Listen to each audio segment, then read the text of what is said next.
I used to believe that if I worked harder, smiled more, and stayed quiet, one day my family would finally see me. I thought love could be earned. I was wrong. "Why can't you be more like your brother?" my father asked one evening. I looked down at my plate. I got the highest score in my class. He barely looked at me. "Your brother won a football match. People actually noticed him." My older brother smiled proudly while my younger sister laughed. "Don't argue," my mother said softly. "Just eat."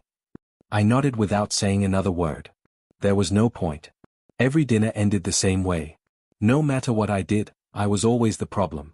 The only person who ever spoke kindly to me was my grandmother. After dinner, she found me sitting alone on the back porch. "You did well in school," she said with a warm smile. "Does it matter?" "It matters to me." I forced a small smile. "Thank you, Grandma." She gently touched my shoulder. "Never let other people's opinions decide your worth." I wanted to believe her, but it became harder every year. Birthdays were no different. When my brother turned 21, my parents threw him a huge party. Friends, relatives, expensive gifts, music, and laughter filled the house. A few months later, my birthday came. My mother handed me a small box. "Happy birthday," she said. Inside was a cheap wallet. "Thanks," I replied. Before I could say anything else, my father called from the living room. "Can you help clean up? Your sister has guests coming." I spent most of my birthday washing dishes while everyone else laughed. That night, Grandma knocked on my bedroom door. "I'm sorry," she whispered. "You don't have to apologize. I wish things were different." "So do I." She hugged me tightly, and for a few seconds, I felt like someone actually cared. Years passed, but nothing changed. I studied hard, found a steady job, and stayed out of trouble. Still, my father always found another reason to criticize me. "You're too quiet. You'll never be a leader. You don't have your brother's confidence." Each sentence stayed with me longer than he probably realized. Then came my parents' wedding anniversary. The whole family gathered at a large restaurant. Relatives filled every table, laughing and sharing stories. I hoped the evening would pass quietly. It didn't. One of my uncles smiled at my father. "So, which of your children makes you proud these days?" My father laughed. "My oldest son is successful. My daughter is popular wherever she goes." Then his smile disappeared. "And this one," he pointed directly at me, "has always been my biggest disappointment." The room fell silent. Someone awkwardly laughed. Another person looked away. I couldn't breathe. "Dad," I whispered. "What?" he replied. "Am I lying? I've done everything I could." It wasn't enough. My brother folded his arms. "Maybe if you stopped feeling sorry for yourself, people would respect you." My sister shrugged. "He's always been too sensitive." I looked toward my mother. She lowered her eyes. She didn't say a single word. Grandma stood up. "That's enough," she said firmly. "He is your son." Father shook his head. "He has never lived up to this family." Grandma looked at me with tears in her eyes. "I'm sorry." I slowly stood from my chair. "No, Grandma," I said quietly. "None of this is your fault." I reached into my pocket, placed my house key on the table, and looked at everyone one last time. I spent my whole life trying to earn this family's love. Nobody spoke. I kept thinking that if I worked harder, behaved better, or stayed silent long enough, things would change. I took a slow breath. But I finally understand something. My father crossed his arms. "And what's that?" I should never have begged for love that was supposed to be given freely. Without waiting for another reply, I turned and walked toward the exit. Behind me, I heard Grandma calling my name. I stopped for only a second. "I love you, Grandma," I said without turning around. Then I walked into the cold night, carrying nothing except the pain I had hidden for years. For the first time in my life, I wasn't leaving because they wanted me gone. I was leaving because I finally chose myself. I walked for hours after leaving the restaurant. I had no destination. The cold night air hit my face, but it hurt less than my father's words. "You have always been my biggest disappointment." His voice kept repeating inside my head. I stopped at a small park and sat on an empty bench. My phone vibrated. It was Grandma. I answered immediately. "Grandma." "My dear, where are you?" she asked, her voice shaking. "I'm fine." "No, you're not." I closed my eyes. "I will be." "I'm so sorry." You don't have to apologize. I should have protected you. You already did more than anyone else. She stayed quiet for a moment before speaking again. Promise me you'll take care of yourself. I promise. And don't let their anger become your future. I'll try. I love you. I love you too, Grandma. When the call ended, I looked up at the sky. For the first time in years, I had no home to return to. The next morning, I rented the cheapest room I could find above an old grocery store. The room was small, the bed was uncomfortable, and the window barely closed, but it was mine. I found work wherever I could. Some days I carried heavy boxes. Other days I cleaned warehouses. The pay was low, but I refused to ask my family for help. One evening, after finishing another long shift, I noticed a small auto repair shop with a sign that read, "Mechanic needed." I walked inside. An older man looked up from under the hood of a truck. "You looking for someone?" he asked. "I'm looking for work." He wiped his hands with a rag. "Ever fixed an engine before?" "A little." "A little usually means not enough. I learn fast." He studied my face for a few seconds. "Most people say that." "I'm not most people." A small smile appeared on his face. "I like honest answers. I'm Daniel." I shook his hand. "I'm Ryan. Can you start tomorrow?" "I can start today." He laughed. "Good. Grab those tools." Working with Daniel was harder than any job I had ever done.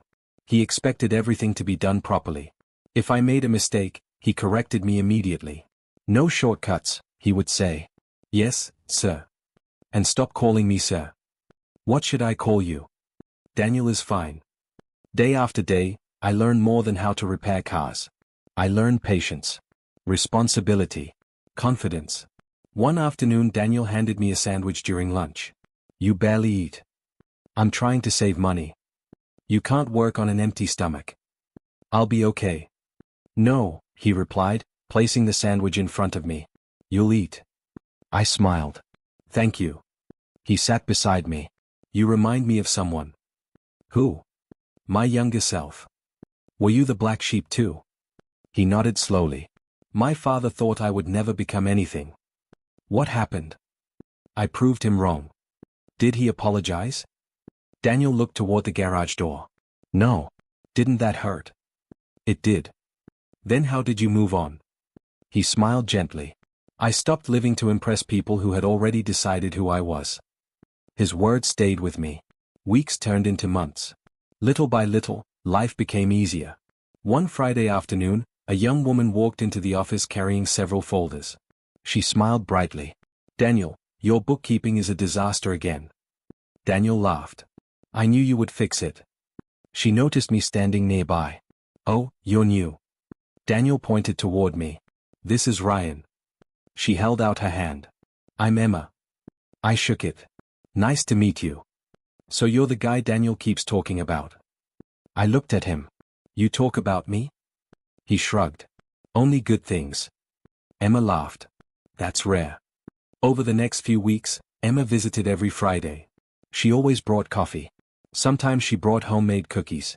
"You work too much," she told me one afternoon. "I need the money." "You also need sleep."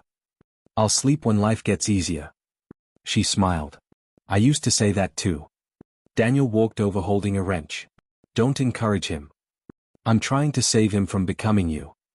"I'm standing right here," Daniel complained. Emma laughed again. For the first time in years, I found myself laughing too. It felt strange. But it also felt good. One evening, after closing the shop, Daniel handed me an envelope. "What's this?" "Open it." Inside was a small raise. "I can't accept this." "Yes, you can." "I haven't earned it." "You've earned every dollar." I looked at him in surprise. "No one has ever said that to me." "Then the people around you were blind." Those simple words meant more to me than he could ever know. Life was still difficult. Money was still tight. Some nights I still remembered my father's voice and wondered why I had never been enough. But every morning I reminded myself of something different. I wasn't living to earn my family's approval anymore. I was building a future where my worth would never again depend on someone else's opinion. And for the first time since I walked away from home, I truly believed that future was possible. 5 years passed faster than I ever imagined. The small room above the grocery store became my first apartment. The mechanic shop became my second home. The broken young man who walked away from his family slowly became someone I could finally respect. One morning, Daniel tossed me a set of keys. Here. I caught them. What are these? The shop. I frowned. The shop. I'm taking the day off. You trust me that much? He smiled. Ryan, I trusted you years ago. Today I'm just proving it. I laughed. I won't let you down. I know. That single sentence meant more than any praise I had ever received from my father. Over the years, I saved every extra dollar I earned. I studied engineering at night, completed every certification I could afford, and accepted every difficult project that came my way. Emma often worried about me. You can't keep working 16 hours every day, she said while placing coffee on my desk. I can. You'll collapse. I'll rest after I build something.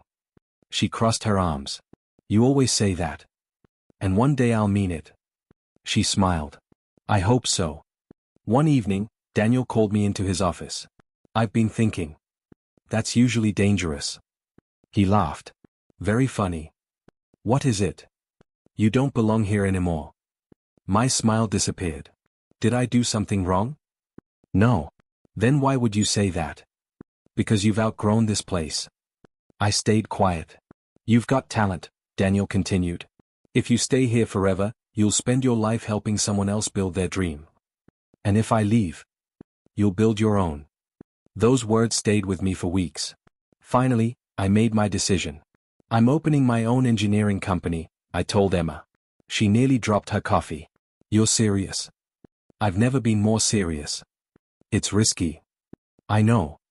You could lose everything. I know. She smiled proudly. Then let's make sure you don't. The first year was brutal. Clients ignored me. Banks rejected my loan applications. Several contracts fell apart before they even started. One night, I buried my face in my hands. I don't think I can do this. Emma sat across from me. Look at me. I raised my head. How many times did your family tell you that you would fail? I stopped counting. And how many times have you proved them wrong? I smiled slightly. A few. A few? She laughed. Ryan, you've been proving people wrong your entire life. I just wish it were easier. If it were easy, everyone would do it. I nodded. You're right. I usually am. Months later, everything changed. A local factory hired my company to redesign its production system. The project was successful.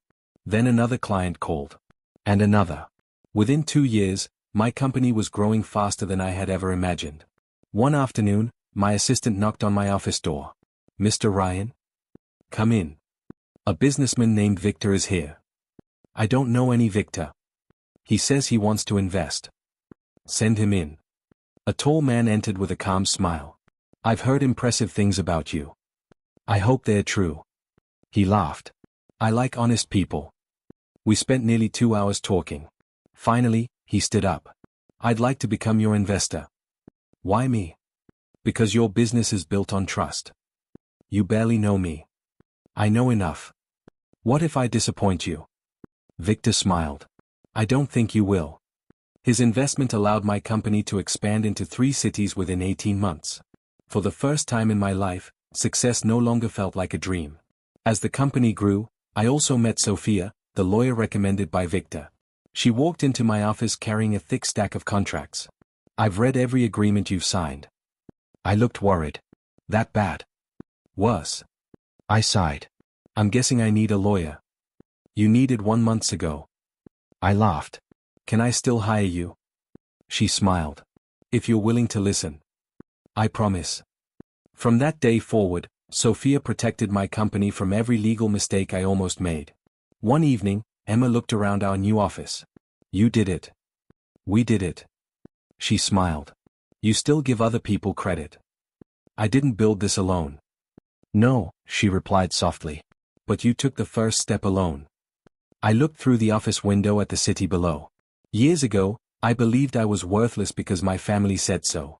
Now hundreds of employees trusted me with their future. Life had changed more than I ever imagined. Yet one wound refused to heal. I still wondered why my parents never loved me the way they loved my brother and sister. No amount of success answered that question.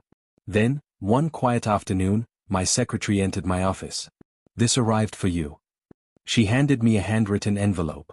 I recognized the handwriting immediately. "Grandma."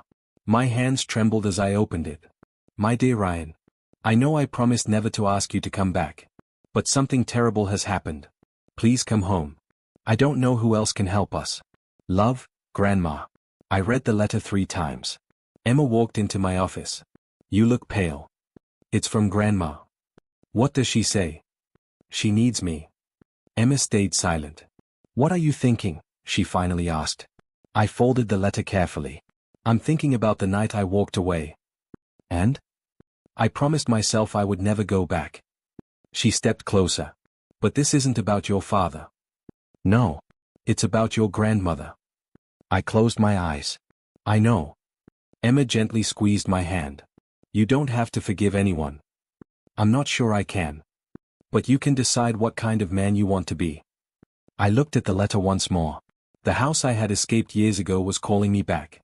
I didn't know whether I was returning to heal old wounds, or to open them all over again.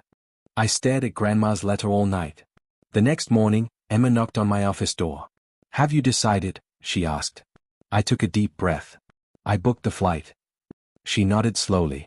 "Are you nervous?" "I've negotiated million-dollar contracts without shaking."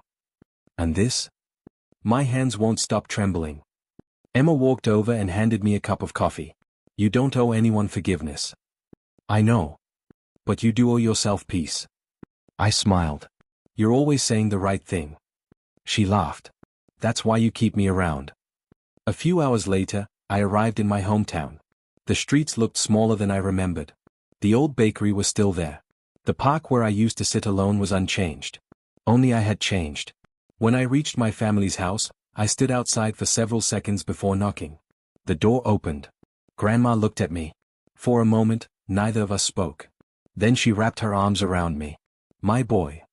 I missed you, Grandma." She started crying. "I didn't know if you would come.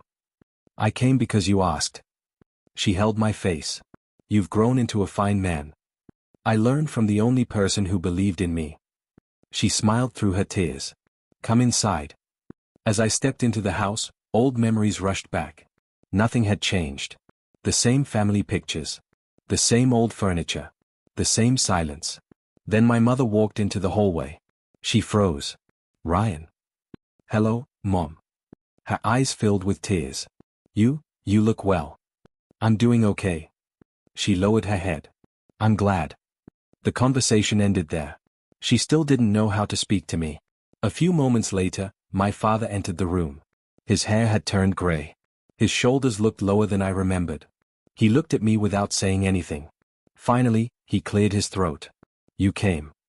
"I came for Grandma." He nodded. "I understand." For the first time in my life, he had no criticism waiting for me. It felt strange. Then my older brother walked downstairs. His expensive clothes were gone. He looked tired. "Ryan." "Hello. I didn't think you'd actually come." "I almost didn't." He looked away. "I guess I deserved that." Before I could answer, my younger sister entered the room. She looked completely different. The confident smile she always carried was gone. She whispered, "Hi." "Hi." No one knew what to say. Grandma finally broke the silence. "Everyone, sit down." We gathered around the dining table. The same table where I had spent years feeling invisible. Grandma looked at my father. "You tell him." Father sighed heavily. "Our company is gone." I stayed quiet. "What happened?" I asked. My brother answered first. "I made some bad investments." Father closed his eyes. "Bad isn't the right word." "I know. We lost everything." I looked at him. "Everything?" "The business. The warehouse. Our savings." I couldn't believe what I was hearing. The man who once acted invincible now looked completely broken. Then my sister spoke. "I have debt." "How much?" She looked embarrassed. "More than I can ever repay." "How?" "I trusted the wrong people." Nobody spoke for several seconds. Finally, I looked at my mother. "You knew all this?" She nodded. "I tried to stop it." "Did anyone listen?" She slowly shook her head. Grandma reached for my hand. That's why I wrote to you. I looked at her. You think I can fix this? I think you deserve the truth. Before I could ask what she meant, Father interrupted. We're asking for your help. The word shocked me. Years ago, he couldn't even admit I had value. Now he was asking me to save him. I looked directly into his eyes. Why me? He hesitated. Because, you've done well. You know about my company? We've heard. My brother forced a weak smile. You're more successful than all of us. I remembered another dinner. Another table. Another sentence. You have always been my biggest disappointment. I looked at Father. Do you remember what you said to me the night I left? His face turned pale. I do. You called me a disappointment. I know. You pointed at me in front of everyone. I remember. You told the whole family I would never be enough. I was wrong. The room became silent. I waited for those words for years. Now they felt strangely empty. My sister wiped away tears. We treated you terribly. My brother nodded. I won't make excuses. Mother looked at me. I should have defended you. You should have. She started crying. I'm sorry. I wanted to feel satisfaction. I wanted their regret to erase my pain. Instead, all I felt was exhaustion. Grandma squeezed my hand. My dear. I looked at her. What do you want me to do? She answered softly. I want you to listen before you decide. Father leaned forward. If you help us, I'll spend the rest of my life making things right. I looked at him carefully. Do you want another chance? Or do you simply need my money? No one answered. Their silence told me more than their words ever could. I stood up. I didn't come here to be your bank. Father lowered his head. I understand. I came because Grandma asked me. Grandma looked at me with gentle eyes. I know. I took a slow breath. I'll stay for a few days. Father looked up. Thank you. Don't thank me yet. I looked around the room. At the father who once rejected me. At the mother who stayed silent. At the brother who was always chosen. At the sister who followed everyone else. Years ago, I left this house believing I was the one who needed them. Now I realized something had changed. They weren't my future anymore. I had become theirs. And for the first time in my life, every person sitting at that table was waiting for my decision. I barely slept that night. Every time I closed my eyes, I saw my father's face from years ago. You have always been my biggest disappointment. Now that same man was sleeping under the same roof, hoping I would save him. Early the next morning, Grandma knocked on my bedroom door. Ryan, are you awake? Yes. Can we talk? I opened the door and smiled. Of course. She led me to the backyard where she always grew flowers. For a few minutes, neither of us spoke. Finally, she looked at me. There is something I should have told you years ago. I frowned. What is it? She took a deep breath. The reason your father treated you differently wasn't only favoritism. I stared at her. What do you mean? It started because of a lie. I felt my heart race. A lie. She nodded slowly. When you were 10 years old, there was a fire in one of your father's warehouses. I remember. Your father believed someone inside caused it. I looked confused. I wasn't even there. I know. Then why would he blame me? She lowered her eyes. Because someone told him you accidentally left the electrical system running. I shook my head. That's impossible. I know. Who told him that? She closed her eyes for a moment. Your Uncle Richard. I was speechless. My uncle? He convinced your father that you were careless. But Dad never even asked me. He believed Richard immediately. I stood up. So my entire childhood changed because of one lie. Grandma nodded with tears in her eyes. I'm so sorry. I clenched my fists. Why didn't you tell me? I had no proof. And now? She reached into her pocket and handed me an old envelope. I found these last month while cleaning your grandfather's office. Inside were insurance reports, old letters, and financial records. One document caught my attention. The warehouse fire had been caused by faulty wiring that had been ignored for years. My name was never mentioned. I looked at Grandma. This proves I was innocent. Yes. So why did Uncle Richard lie? She looked away. Because he needed someone to blame. I felt anger rising inside me. No. There is more. What else? He was secretly taking money from the company even back then. I stared at her in disbelief. He blamed me to hide himself. She nodded. I believe so. At that moment, I heard footsteps. Father walked into the garden. There you are. He noticed the papers in my hands. What are those? I looked directly at him. The truth. He looked confused. What are you talking about? I handed him the report. He read it silently. His hands began shaking. This? He looked at Grandma. Where did this come from? She answered calmly. Your father's files. He continued reading. Then he whispered. The fire wasn't Ryan's fault. No, Grandma replied. It never was. Father looked at me. I believed. You believed Uncle Richard. I thought. You never asked me. His eyes filled with tears. I was wrong. You didn't just make a mistake. He lowered his head. I know. You judged me for years. I know. You punished me for something I never did. I know. His voice broke. I'm sorry. I had imagined this moment many times. I thought hearing those words would heal me. Instead, they only reminded me of everything I had lost. Just then, the front door opened. A man walked inside the house. Grandma looked toward the window. He's here. I frowned. Who? She answered quietly. Richard. A few minutes later, we all gathered in the living room. Uncle Richard smiled as if nothing had happened. Ryan. I didn't answer.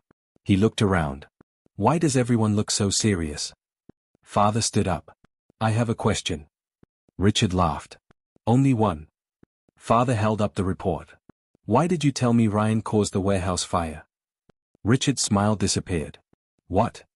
You heard me. I don't remember. I do. Richard folded his arms. That happened years ago. So you admit saying it? I simply repeated what I heard. From who? He hesitated. I don't remember. I stepped forward. You remember? He looked at me. You always were dramatic. No. I placed another document on the table. This report proves the fire was caused by faulty wiring. His face changed. So? So I was innocent. He stayed silent. Father looked at him. Did you lie to me? Richard laughed nervously. You're making a big deal out of nothing. Grandma spoke firmly. It is everything. Richard looked annoyed. You're all acting crazy. I opened another file. What about these bank records? His eyes widened. What bank records? They show money disappearing from the company the same year. Father grabbed the papers. What is this? Richard quickly reached for them. Give me those. I pulled them away. No. Father looked from the papers to his brother. Richard. No answer. Tell me the truth. Richard finally shouted. Fine. The room froze. I took the money. Mother covered her mouth. What? Richard laughed bitterly. Your company was already failing. So you stole from me? I deserved more than you ever gave me. Father looked shocked. And Ryan? Richard shrugged. I needed someone to blame. The room became silent. I couldn't believe it. Years of rejection.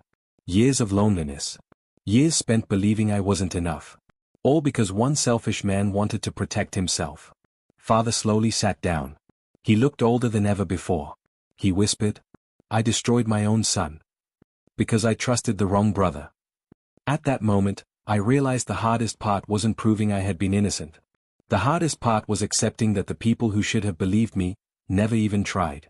The room stayed silent after Uncle Richard admitted everything. Nobody moved.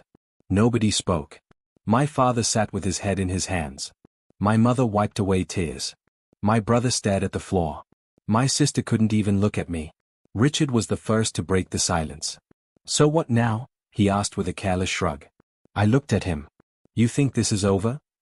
It happened years ago. You stole from your own family. I already admitted it. That doesn't erase what you did. He laughed. You sound just like a lawyer. I pulled out my phone. I've worked with enough lawyers to know what comes next. Richard's smile disappeared. What are you doing? I'm making a call. A few minutes later, Sophia answered. Ryan, is everything okay? I need your help. Tell me. I have proof of fraud, old financial records, and a confession. She became serious. Don't let anyone leave the house. I won't. I'm coming. Richard suddenly stood up. This is ridiculous. Father looked at him. Sit down. You can't be serious. I spent years blaming my son because of you. Richard shook his head. We're brothers. Father answered quietly. Not anymore. An hour later, Sophia arrived with several documents. She greeted everyone politely before sitting beside me. She looked through the papers one by one. Finally, she nodded. This is enough to start a legal investigation. Richard laughed nervously. You're bluffing. Sophia looked directly at him. I never bluff. She picked up her phone. I've already contacted the authorities. For the first time that day, Richard looked afraid.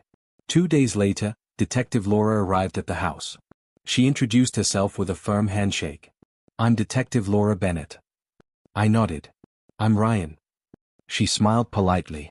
I've reviewed the documents. Are they enough? They're a very good start. She interviewed everyone separately. When it was my turn, she placed a recorder on the table. Tell me everything from the beginning. I explained the warehouse fire, the years of blame, the stolen money, and Richard's confession.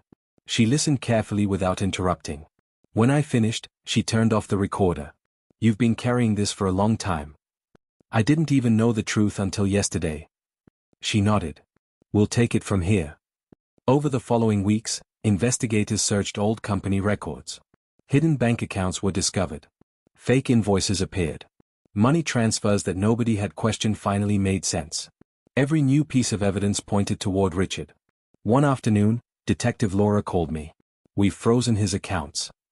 What happens now? He'll face criminal charges. I looked out my office window. I never imagined justice would come like this. Most people don't. Thank you. You don't need to thank me. She smiled.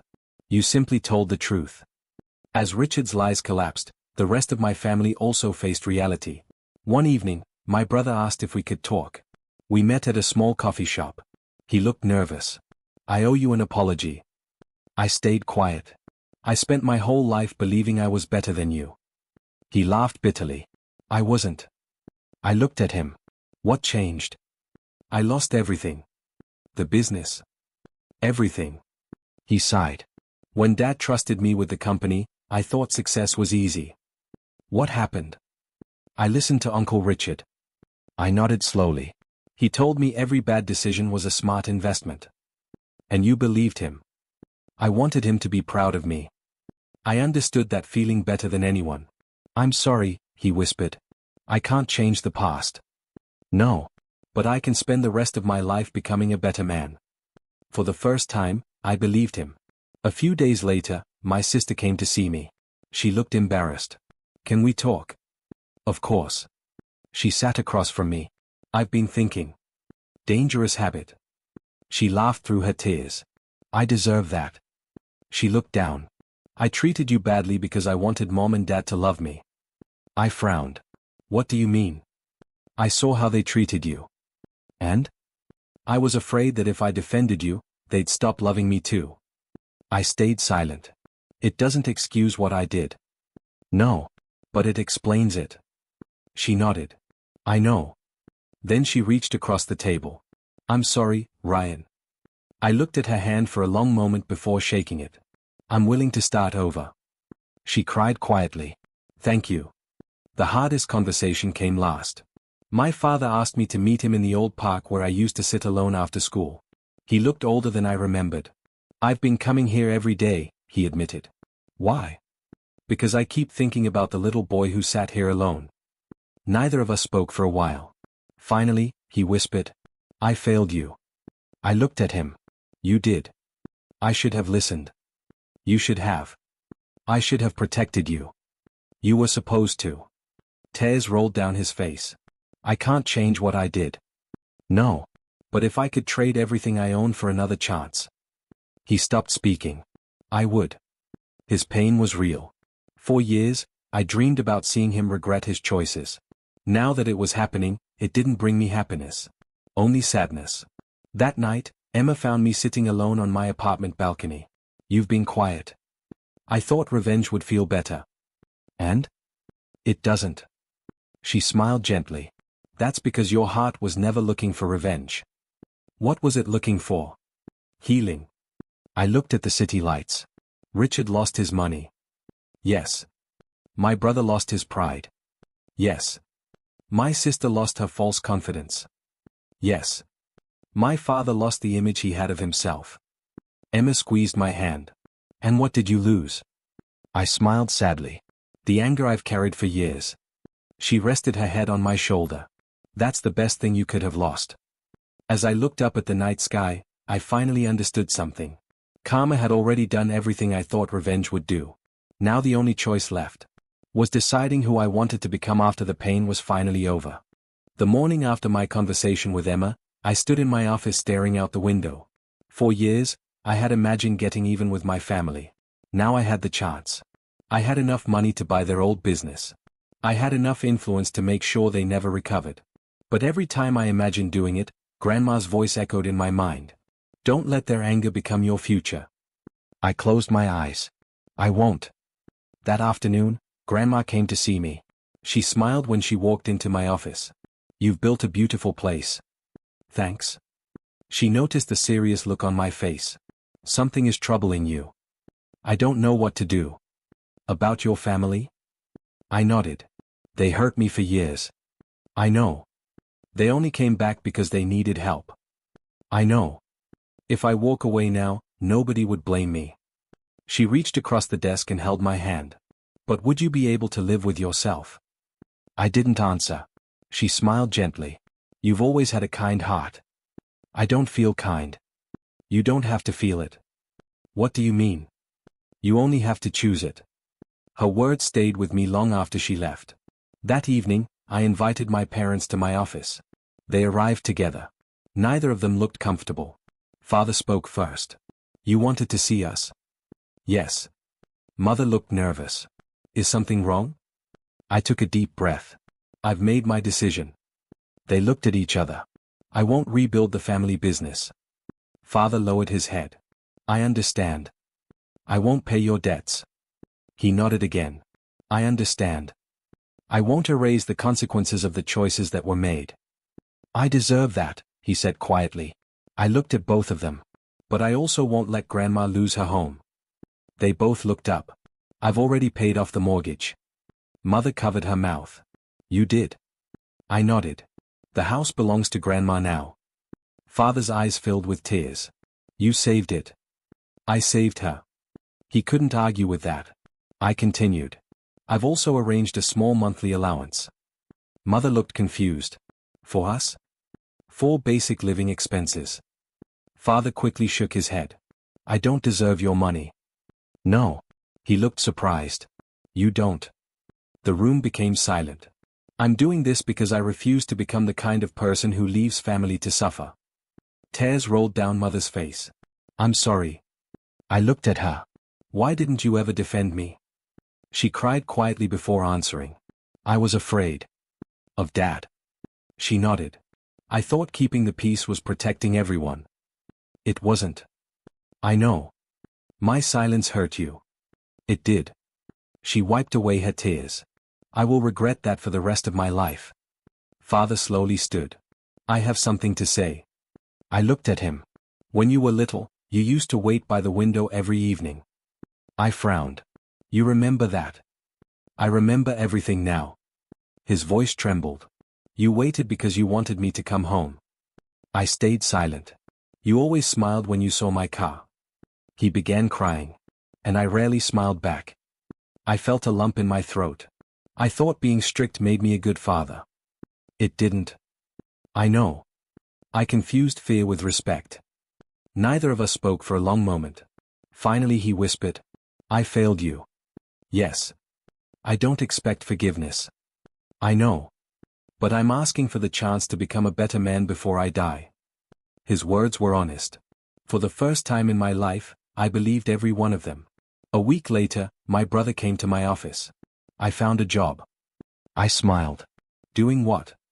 Working in a warehouse. That's honest work. It is. He laughed softly. I used to think those jobs were beneath me. And now? I'm grateful someone hired me. I shook his hand. I'm proud of you. He smiled with tears in his eyes. No one has ever said that to me. I know how that feels. A few days later, my sister called. I started paying off my debt. Good. It'll take years. Keep going. I will. Then she hesitated. Ryan. Yes? Thank you for giving me another chance. I smiled. Don't waste it. That evening, Emma and I walked through the park. She slipped her hand into mine. You seem lighter. I am. Did forgiving them erase the pain? I shook my head. No.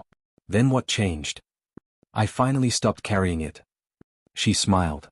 I was hoping you'd say that. I laughed. You usually know me better than I know myself. She looked at me with warm eyes. I'm proud of the man you've become. I stopped walking. There were days I almost became someone else. But you didn't. I wanted revenge. And instead, I chose peace. Emma hugged me tightly. That's why I love you. I froze. You? She laughed nervously. I guess I finally said it. I smiled wider than I had in years. I love you too. For so long, I thought winning meant watching the people who hurt me lose everything. Now I understood the truth. Winning meant refusing to let their mistakes decide the kind of man I would become. My family would have to live with the consequences of their choices. And I would live with mine. For the first time in my life, I was proud of the choice I had made. Almost a year passed before I realized how much my life had changed. Every morning, I walked into my company with a clear mind instead of a heavy heart. The business continued to grow, and new projects came from cities I had only dreamed of visiting. Victor remained a trusted partner, and Sophia made sure every decision we made was honest and legal. One afternoon, Victor smiled during a meeting. You've built one of the most respected companies in the industry. I laughed. I still remember fixing cars in Daniel's garage. Victor nodded. And that's exactly why people trust you. After the meeting, I visited Daniel's old repair shop. He was working under a pickup truck when he noticed my shoes. You still wear expensive shoes to a mechanic shop? He asked. I laughed. And you still complain about everything. He climbed out from under the truck and hugged me. I've missed you, kid. I've missed you too. He looked at me carefully. You look happy. I finally am. I told you years ago that you would build your own dream. You were right. I usually am. We both laughed. Before leaving, I handed him a small envelope. What's this? A thank you. He opened it and immediately tried to hand it back. This is too much. No. I can't take it. You once fed me when I couldn't afford lunch. He looked away. I never expected anything back. I know. Then why are you doing this? Because you taught me that kindness should always come back around. His eyes became wet. I'm proud of you, Ryan. Hearing those words from Daniel still meant more than I could explain. Later that evening, Emma and I sat on a quiet hill overlooking the city. She leaned against my shoulder. Grandma called today. What did she say? She's planning a birthday dinner. I smiled. She always loved bringing everyone together. She wants you there. I'll be there. Emma looked at me. Are you nervous? A little. You don't have to prove anything anymore. I know. She squeezed my hand. You already won. A few days later, we arrived at Grandma's birthday celebration. The house felt different. There was laughter instead of tension. My brother greeted me at the door. Ryan. He hugged me without hesitation. It's good to see you. You too. My sister walked over carrying a birthday cake. I baked this myself. I smiled. I hope Grandma loves it. Me too. Mother walked out of the kitchen. You came. I promised Grandma. She hugged me carefully. Thank you. I hugged her back. Father stood quietly near the dining table. He looked healthier than he had months earlier. After dinner, Grandma stood up and smiled. I have lived a long life. Everyone became quiet. I've made mistakes. She looked at my parents. We all have. Then she looked at me. But today isn't about mistakes. She reached for my hand. It's about second chances. Father slowly stood beside her. I want to say something. The room became silent. He looked around at every relative gathered there. Years ago, these same people had watched him call me a disappointment. This time, his voice shook for a different reason. I spent too many years believing lies. He looked directly at me. I judged my own son without listening to him. No one spoke. I compared him to everyone else. His eyes filled with tears. I made him feel unwanted in his own home. He took a slow breath. Ryan. Yes? I should have been proud of you from the very beginning. My heart became strangely calm. You became an honest man. He smiled through his tears. You became successful without hatred. I stayed quiet. You became everything I failed to see. He stepped closer. I don't deserve to ask this. What is it? Will you let me spend the rest of my life trying to be the father you deserved? I looked at him for a long moment. The pain he had caused would never disappear completely. The lonely birthdays. The silent dinners. The cruel words. Those memories would always stay with me. But they no longer controlled me. I smiled gently. We can't change the past. I know. But we can choose what happens next. His shoulders relaxed. So don't waste the time we still have. He hugged me tightly. For the first time in my life. It felt like my father was truly holding his son. Grandma quietly wiped away happy tears. Emma smiled at me from across the room. Later that night, Emma and I walked outside beneath the stars. How do you feel? She asked. I looked back at the house. I used to think I was the black sheep. And now? I was never the problem. She smiled. No. I just spent years trying to earn love from people who didn't know how to give it. She slipped her hand into mine. But now they do. Maybe. And you? I looked at her with a smile. I finally learned that my worth was never decided by someone else's opinion. She kissed my cheek. I've been waiting to hear you say that. As we walked toward the car, I heard my family laughing together inside the house. For years, I believed revenge would give me peace. I was wrong. Peace came when I stopped letting yesterday control tomorrow. I had lost my childhood. I had lost years of love I could never get back. But I had found something even more valuable. My confidence. My purpose. My own family with Emma. And the strength to forgive without forgetting. As I drove away with the woman I loved beside me, I smiled at the road ahead. I no longer needed anyone to tell me I mattered. I already knew. And that was the greatest victory of my life.